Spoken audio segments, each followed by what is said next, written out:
Good morning. Welcome to 69 TV Telugu. నేను జితేంద్ర. బులెటిన్లోకి వెళ్లే ముందు హెడ్లైన్ చూద్దాం.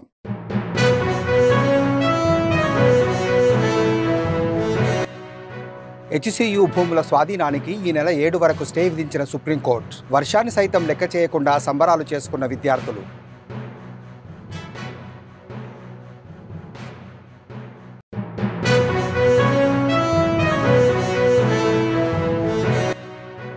సుప్రీంకోర్టు ఆదేశాలతో హెచ్సియులో పర్యటించిన హైకోర్టు రిజిస్ట్రార్. ప్రభుత్వం ధ్వంసం చేసిన ప్రదేశాన్ని దగ్గరుండి చూపించిన విద్యార్థులు, సిబ్బంది.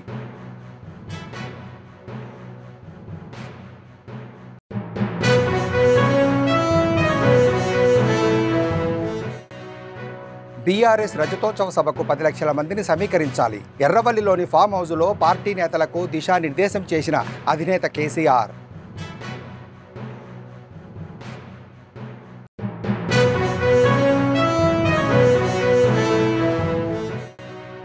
అనుమతి లేకుండా భారీ నిర్మాణాలు చేపట్టినందుకు 99,28 లక్షల భారీ జరిమానా. రామగుండం ఎన్టీపీసీకి షాక్ ఇచ్చిన మున్సిపల్ కార్పొరేషన్ అధికారులు.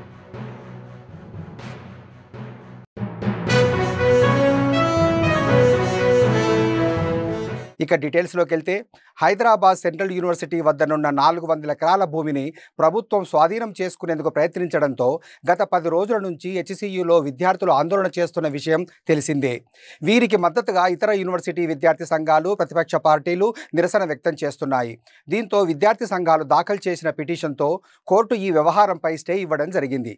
దీంతో హెచ్సియు వద్ద విద్యార్థులు వర్షాన్ని సైతం లెక్క చేయకుండా సంబరాలు చేసుకున్నారు.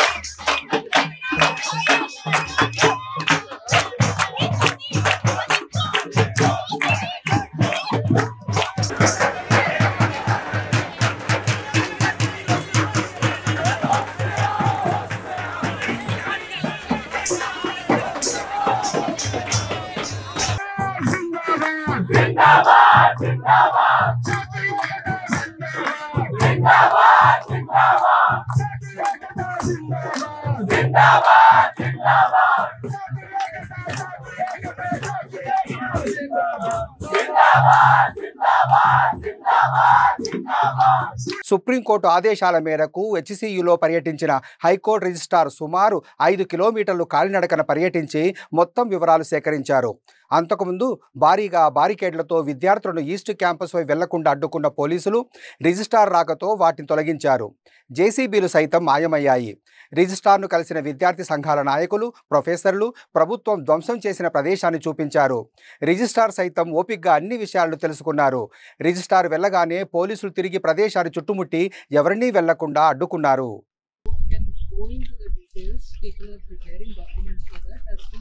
How from the original 2,300 acres, certain land was alienated for bus depot, for the stadium, and for some government purpose.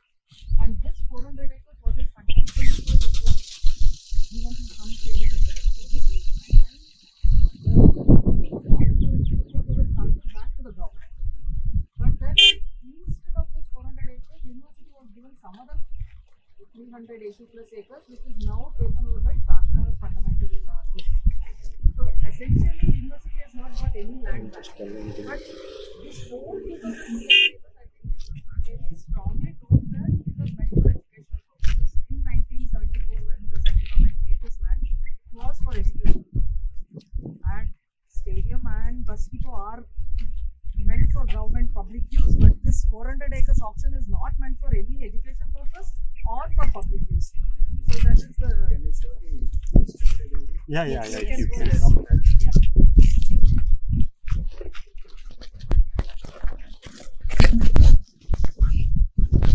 You only do it. I will try to talk.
రాబోయే రోజులు బీఆర్ఎస్ వేనని ఆ పార్టీ అధినేత కేసీఆర్ ఆశాభావం వ్యక్తం చేశారు. ప్రజలు కాంగ్రెస్ మోసాన్ని అర్థం చేసుకున్నారని చెప్పారు.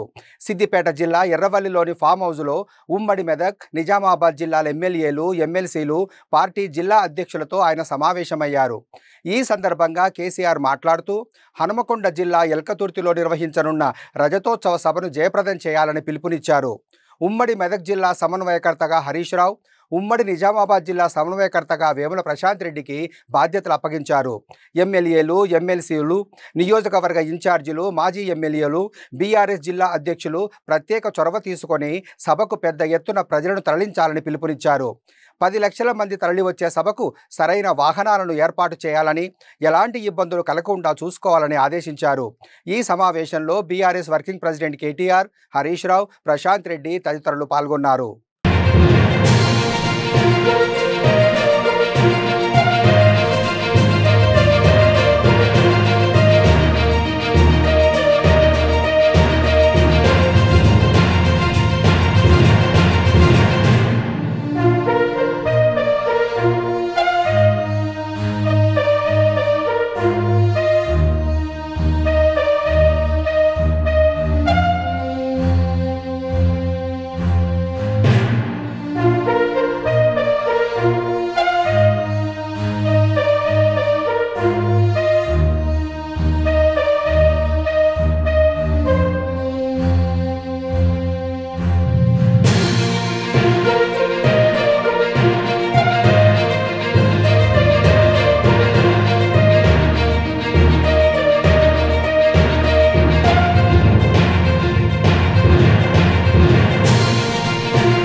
విద్యుత్ ఉత్పత్తితో వెలుగులు విరజిమ్మే రామగుండం ఎన్టీపీసీకి మున్సిపల్ కార్పొరేషన్ అధికారులు షాక్ ఇచ్చారు.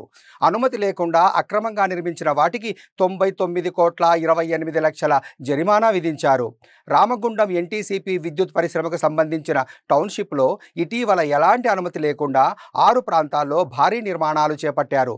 అనుమతి లేని నిర్మాణాలపై గత మార్చిలో ఎన్టీసీపీ యాజమాన్యానికి నోటీసులు జారీ చేసినప్పటికీ ఎలాంటి స్పందన లేకపోవడంతో జరిమానా విధించినట్లు పెద్దపల్లి జిల్లా అడిషనల్ కలెక్టర్ అరుణశ్రీ ప్రకటించారు. నిర్ణీత గడువులోపు జరిమానా చెల్లించకపోతే చట్ట ప్రకారం తగిన చర్యలు తీసుకుంటామని హెచ్చరించారు. ఇంత భారీ స్థాయిలో జరిమానా విధించడం రాష్ట్ర చరిత్రలోనే తొలిసారని భావిస్తున్నారు.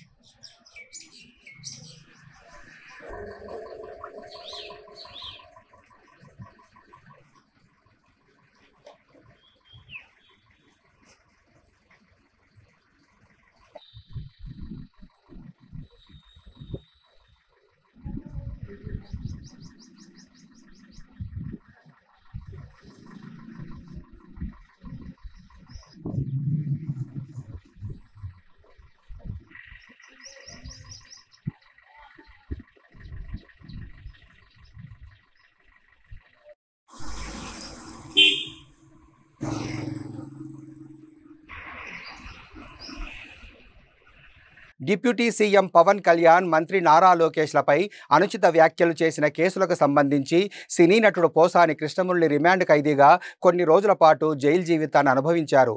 అయితే అన్ని కేసుల్లో ఆయనకు బెయిల్ రావడంతో జైలు నుంచి బయటకు వచ్చారు. ప్రతి సోమ, గురువారాల్లో మంగళగిరిలోని సిఐడి కార్యాలయంలో సంతకం చేయాలని కోర్టు ఆదేశించింది. గుంటూరు కోర్టు బెయిల్ షరతుల ప్రకారం పోసాని సిఐడి కార్యాలయానికి వచ్చి సంతకం చేశారు.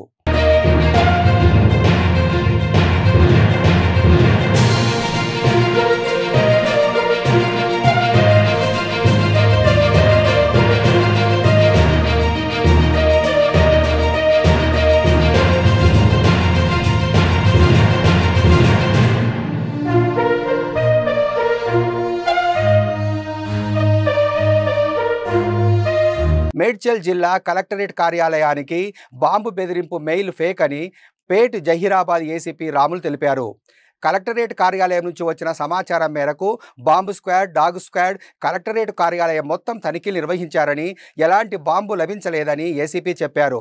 అయితే ఎక్కడి నుంచి మెయిల్ వచ్చిందో వాటిపై దర్యాప్తు చేపట్టినట్టు ఏసీపీ చెప్పారు. దీంతో కలెక్టరేట్ కార్యాలయ ఉద్యోగులు ఊపిరి పీల్చుకున్నారు.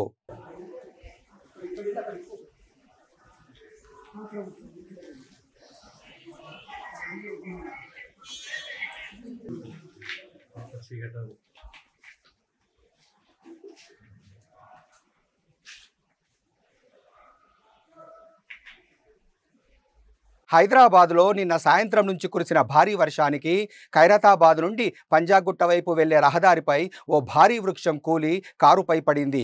ఈ ప్రమాదంలో ప్రాణాపాయం చోటు చేసుకోకపోయినా ఖైరతాబాద్ పంజాగుట్ట రహదారిపై కిలోమీటర్ల మేర ట్రాఫిక్ అంతరాయం ఏర్పడింది. సంఘటన స్థలానికి traffic additional commissioner Joel David చేరుకొని పరిస్థితిని సమీక్షించారు. వృక్షాన్ని తొలగించే పనులు డిఆర్ఎస్ బృందం చేపట్టి చెట్టును కట్ చేసి ట్రాఫిక్ను క్లియర్ చేశారు. దీంతో వాహనదారులు తీవ్ర ఇబ్బందికి గురయ్యారు.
నిన్ను పంపించరా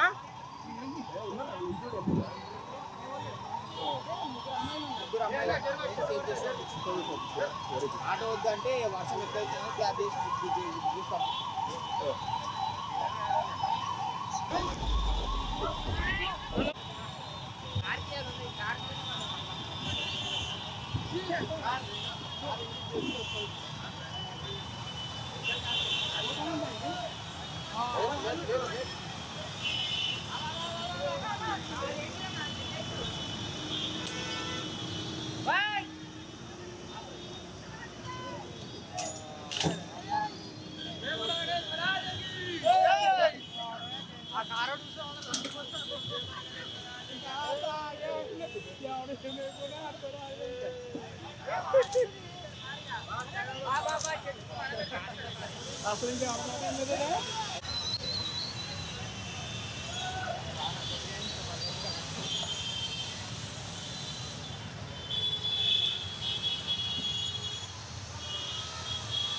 ఫార్మాసిటీ భూ సర్వే కార్యక్రమంలో ఉద్రిక్తత చోటు చేసుకుంది. రంగారెడ్డి జిల్లా యాచారం మండలం నక్కర్త మేడిపల్లి గ్రామంలో ఫార్మాసిటీ కోసం అధికారులు భూ సర్వే చేపట్టారు. కోర్టులో స్టే ఆర్డర్ ఉందని చెప్పినా వినకుండా అధికారులు భూ సర్వే చేసి హద్దురాలను ఏర్పాటు చేస్తున్నారని రైతులు ఆగ్రహం వ్యక్తం చేసి అధికారులను అడ్డుకోవడంతో పోలీసులు వారిని అరెస్టు చేసి స్టేషన్కు తరలిస్తున్నారని బాధిత రైతుల కుటుంబ సభ్యులు ఆందోళన వ్యక్తం చేశారు.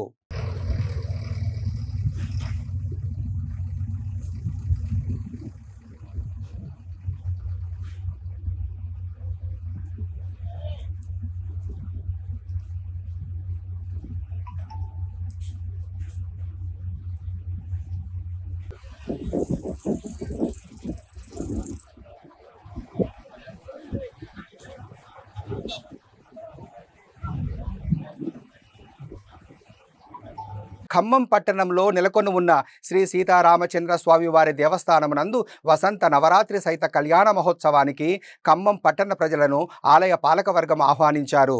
గత వారం రోజుల నుండి వసంత నవరాత్రి ఉత్సవాలు నిర్వహిస్తున్నామని, ఉత్సవంలో భాగంగా గురువారం పసుపు దంచే కార్యక్రమం నిర్వహించామని తెలిపారు. ఈ కార్యక్రమానికి ముఖ్య అతిథిగా స్థానిక కార్పొరేటర్ చావ మహదురి పాల్గొనగా, ఆదివారం శ్రీరామనవమి సందర్భంగా ఉదయము శ్రీరామచంద్రమూర్తికి సీతాదేవికి వివాహం జరుపుటకు శుభముహూర్తం నిర్ణయించడమైనది.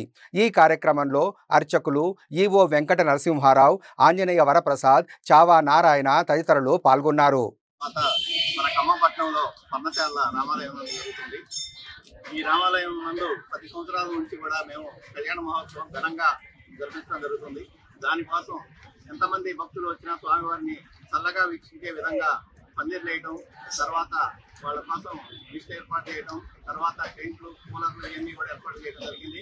ఇంకా 20,000 మంది భక్తులు వచ్చినా కూడా ఎవరికి అసౌకర్యం కలగకుండా ఏర్పాట్లు చేయడం జరిగింది. పార్కింగ్ కోసం కూడా పక్కన విజయ డైరీలో పార్కింగ్ ఏర్పాటు చేయడం జరిగింది. అక్కడే స్వామివారి కళ్యాణానంతరం తలంబరాలు, స్వామివారి తలంబరాలు 5 కేజీల ముత్యాల తలంబరాలు కూడా అందజేయడం జరుగుతుంది. వచ్చిన ప్రతి ఒక్క భక్తులకు కూడా ముత్యాల తలంబరాలు అందజేయడం జరుగుతుంది. అదేవిధంగా ఈవినింగ్ ఈ స్వామివారి ఊరేగింపు ఉంటుంది. ఆ ఊరేగింపులో ఎంతమంది ప్రజలు పాల్గొన్నా కూడా ఇబ్బంది జరగకుండా ఏర్పాటు చేయడం కూడా జరిగింది. దానికి కూడా ఏర్పాటు చేయడం జరిగింది. దానికోసం క్రాకర్స్ రాజమండ్రి నుంచి క్రాకర్స్ తెప్పించడం జరిగింది. అలాగనే డప్పు బృందాలు కళలు మర్చిపోతున్నారని చెప్పి అందరికీ గుర్తు చేయడం కోసం చెక్క భజన కూడా ఏర్పాటు చేయడం జరిగింది. ఈసారి మేళతాళాలతో స్వామివారి ఊరేగింపు ఘనంగా ఇక్కడ పన్నశాల నుంచి బయలుదేరి ఇందిరానగర్, చైతన్య నగర్ కోరిన బంగారానికి కూడా పొంగు బంగారమై కోరిన కోరికలను తీర్చేటువంటి పన్నశాల సీతారామస్వామి వారి యొక్క దేవస్థానం నందు ఉగాది నుండి కూడా వసంత నవరాత్రోత్సవ సహితంగా స్వామివారి కళ్యాణ మహోత్సవాలన్నిటి కూడా నడుస్తూ ఉన్నాయి. కార్యక్రమాలన్నీ కూడా విజయవంతంగా నడుస్తూ ఉన్నాయి. అలాగనే 5వ తారీఖున స్వామివారి యొక్క సన్నిధిన విశేషంగా ప్రప్రథమంగా సుదర్శన హోమాన్ని నిర్వహిస్తూ ఉన్నారు. అలాగనే 6వ తారీఖున స్వామివారికి శ్రీరామనవమి సందర్భంగా విశేష పంచామృతాభిషేకము, తదనంతరం విశేష అలంకారములు అయిపోయిన తర్వాత భక్తజనుల యొక్క కోలాహల ధ్వనుల నడుమ స్వామివారికి మహోత్సవం జరుపుతూ ఉంటారు. ఆ తర్వాత స్వామివారి యొక్క విచార పరంపరాలు పోసిన తర్వాత వాటిని కూడా కమిటీ వారి యొక్క సహాయ సహకారాలతో ఈ యొక్క భక్తజనులందరికీ కూడా వినియోగం జరపబడుతూ ఉంటాయి. ఆ తర్వాత మరుసటి రోజున స్వామివారికి పట్టాభిషేకం కార్యక్రమం జరుగుతూ ఉంటుంది. టాలీవుడ్ హీరోయిన్ పూజా హెగ్డే తిరుపతి జిల్లాలో ఉన్న శ్రీ కాళహస్తి దేవాలయంలో రాహుకేతువుకు ప్రత్యేక పూజలు చేశారు. అనంతరం శ్రీ వాయులింగేశ్వర స్వామి సమేత శ్రీ జ్ఞాన ప్రసూనాంబిక అమ్మవారిని దర్శించుకున్నారు. వేద పండితులు శేషవస్త్రంతో పూజను సత్కరించి తీర్థప్రసాదాలు అందజేశారు. ఇక పూజ ప్రస్తుతం తమిళంలో హీరో సూర్య విజయ్లతో కలిసి నటిస్తోంది.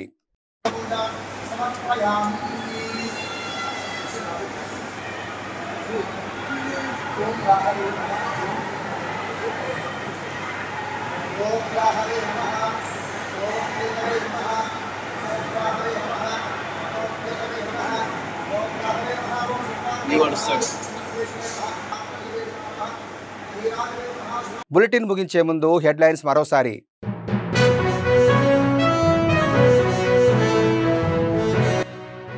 హెచ్సియు భూముల స్వాధీనానికి ఈ నెల 7 వరకు స్టే విధించిన సుప్రీంకోర్టు. వర్షాన్ని సైతం లెక్క చేయకుండా సంబరాలు చేసుకున్న విద్యార్థులు.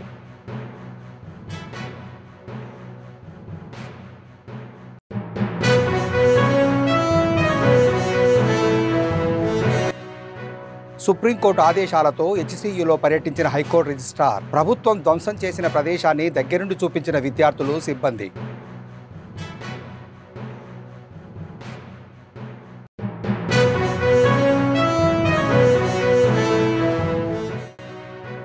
బీఆర్ఎస్ రజతోత్సవ సభకు 10 లక్షల మందిని సమీకరించాలి. ఎర్రవల్లిలోని ఫామ్ హౌస్లో పార్టీ నేతలకు దిశానిర్దేశం చేసిన అధినేత కేసీఆర్.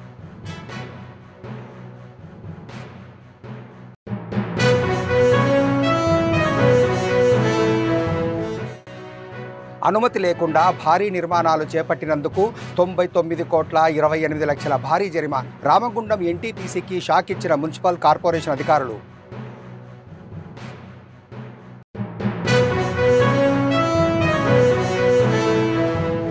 మరిన్ని అప్డేట్స్ కోసం చూస్తూనే ఉండండి 69 టీవీ తెలుగు.